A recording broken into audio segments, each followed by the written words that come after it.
Os olhos do mundo voltados para os Estados Unidos. Desde a madrugada, uma gigantesca operação policial caça 2 irmãos suspeitos de terem cometido aquele duplo atentado terrorista de segunda-feira na Maratona de Boston. Um dos suspeitos foi morto num tiroteio com a polícia. Agora, 2.000 homens e várias equipes do FBI e da SWAT procuram o outro suspeito, um jovem de 19 anos. A caçada começou na noite passada no famoso Instituto de Tecnologia de Massachusetts, o MIT. Os irmãos Dzhokhar, de 19 anos, e Tamerlan, de 26, teriam matado a tiros um policial no campus da universidade. Em seguida, roubaram um carro para fugir da polícia. Na perseguição policial, houve uma nova troca de tiros.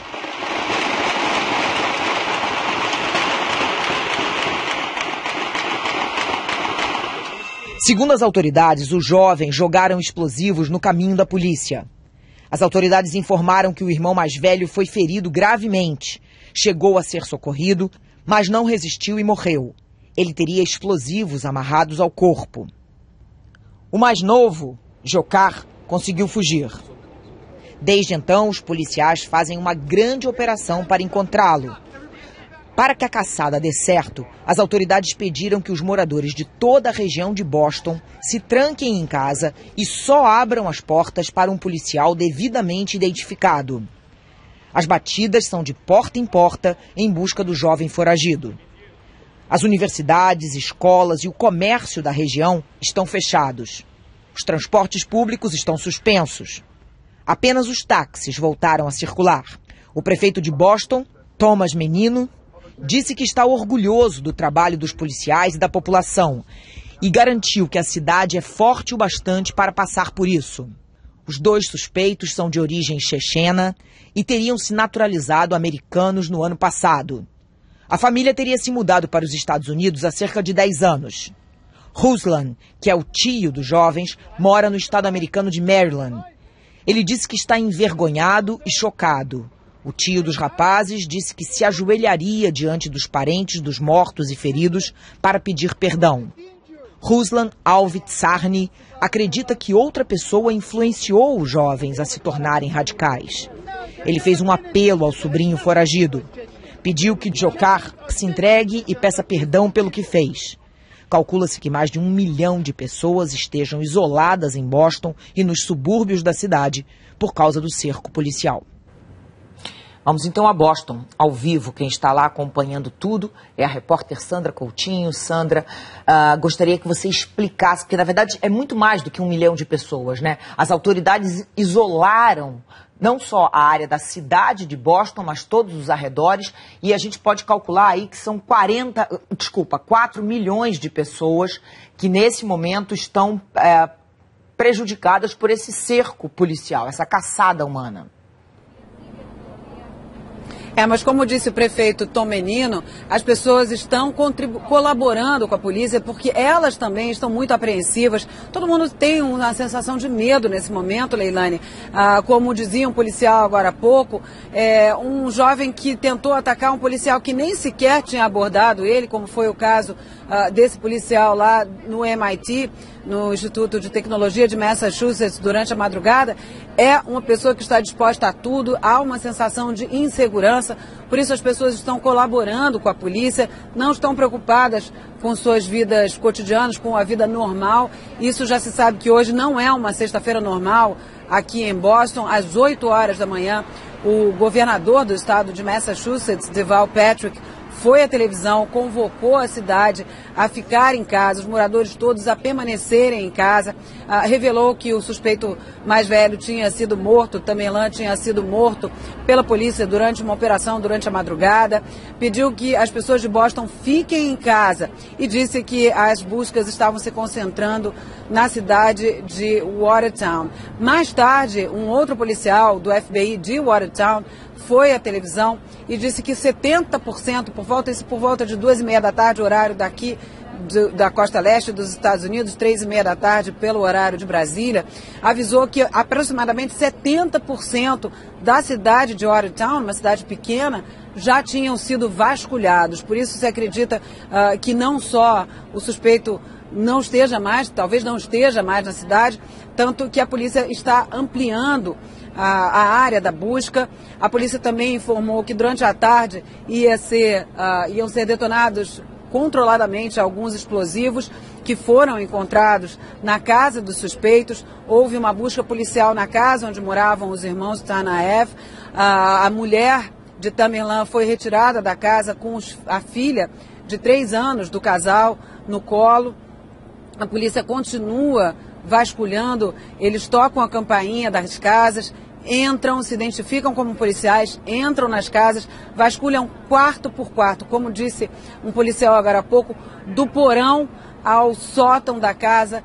Cada cômodo, cada milímetro de cada casa está sendo vasculhado na busca de Johar, que ainda está foragido, jovem de 19 anos, natural do Quirguistão, de origem chechena, cuja família não acredita que ele tenha algum envolvimento com os atentados. Agora, Sandra, eu queria que você desse um depoimento pessoal. Você está aí no meio da rua, cobrindo toda essa situação há muitas horas. Dá um frio na barriga? Dá um frio na barriga, porque o que a polícia tem dito para todo mundo é que esses homens, né, agora só o Johar, mas que os 2 jovens eram homens armados, perigosos e dispostos a tudo. A gente sabe que eles continuam à solta, a gente sabe que eles têm, quer dizer, que Johar continua à solta, a gente sabe que ele tem acesso a explosivos.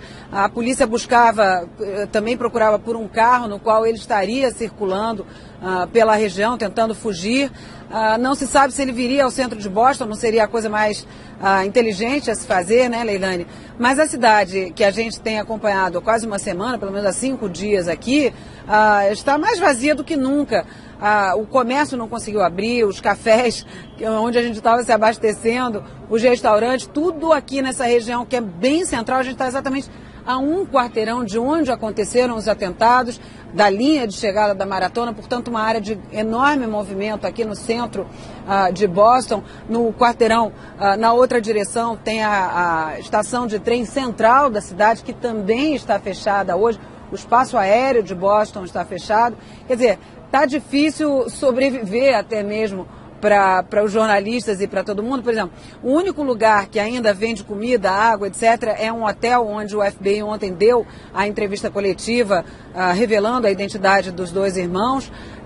É um hotel grande aqui perto, mas toda vez que a gente sobe ali no bar do hotel para tentar comprar uma água ou qualquer coisa assim, a gente vê que o bar está lotado, porque as pessoas aqui da cidade estão procurando informações o tempo todo, estão com as televisões ligadas o tempo todo.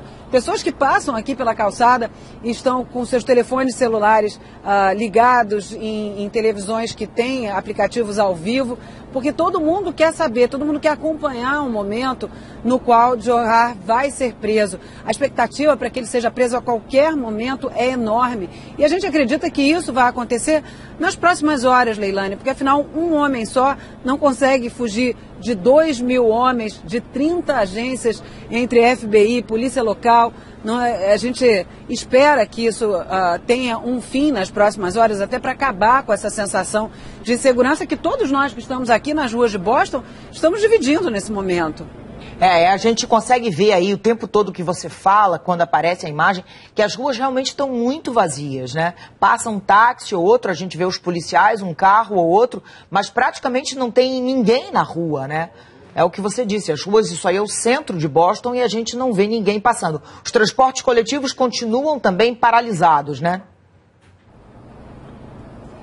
Continuam paralisados, 1.300.000 pessoas usam o metrô, os transportes públicos, né, ônibus, metrô, os trenzinhos de superfície. Tudo isso é utilizado por 1.300.000 pessoas todos os dias aqui na cidade de Boston. Muita gente mora fora de Boston, na Baía de Massachusetts. Tem gente que vem trabalhar em Boston, né, e mora em Martha's Vineyard, por exemplo, onde a família Kennedy tinha uma residência de verão.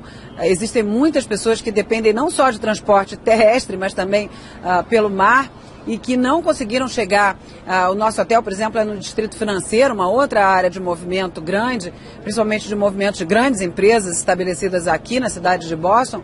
E hoje de manhã era uma cidade deserta, era uma região deserta. Os barcos que vão e vêm pela Baía de Massachusetts o tempo todo, a gente escuta e vê da praça onde nós entramos ao vivo hoje para o Jornal das 10 da manhã, estava completamente vazia. Os próprios cafés ali da região, que normalmente tem grande movimento nesse horário, que ainda eram tipo 9h30 da manhã, horário aqui da costa leste dos Estados Unidos, normalmente essa hora tem muitos executivos chegando, comprando café por ali. A gente testemunhou isso outros dias da semana, nos quais a gente não teve que entrar ao vivo correndo, estava se deslocando ainda para outras regiões da cidade.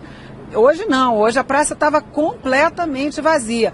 Não há previsão para que os transportes públicos de Boston voltem a circular. Os trens que ligam a cidade a outras regiões, a outros estados, outras cidades, também estão parados, a estação central fechada, espaço aéreo fechado. Quer dizer, ninguém entra, ninguém sai, Leilane. Até para a gente conseguir se locomover para as cidades vizinhas aqui de Boston, a gente só consegue porque a gente tem uma carteira do Departamento de Estado de jornalista estrangeiro. Senão, um cidadão comum que precise fazer esse trajeto não conseguiria fazer. Sandra, mais uma pergunta. Que horas são aí? Durante quanto tempo ainda os policiais vão ter luz para trabalhar? Que horas, daqui a quanto tempo vai anoitecer?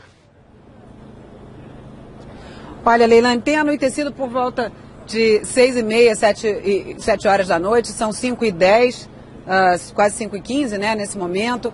Começa a chover aqui, já é tradição, né, Leilane, no horário do seu jornal eu pegar uma chuvinha, mas durante mais 1h30, no máximo 2 horas, a polícia ainda vai ter luz para continuar essa caçada a Johar Tsarnaev. Espera-se que ele seja encontrado antes disso. Claro que a partir do momento que escurecer, as buscas ficam mais difíceis ainda, apesar de Watertown ter sido provavelmente já toda vasculhada, porque às 3 horas da tarde um policial dizia que 70% da cidade já haviam sido vasculhados. Acredita-se que o trabalho vai continuar, claro, durante a madrugada. A gente sabe que Tamerlan morreu durante a madrugada, mas, claro, a partir do momento que a noite cair, o trabalho vai ficar mais difícil. São muitas horas de caçada já, como você disse. A gente acredita que nas próximas horas, sem dúvida nenhuma, esse suspeito vai ser encontrado, né, Sandra? E só lembrando, então, que às 7 da noite, horário de Brasília, a polícia, às 7h30 da noite, horário de Brasília, a polícia vai dar uma entrevista coletiva.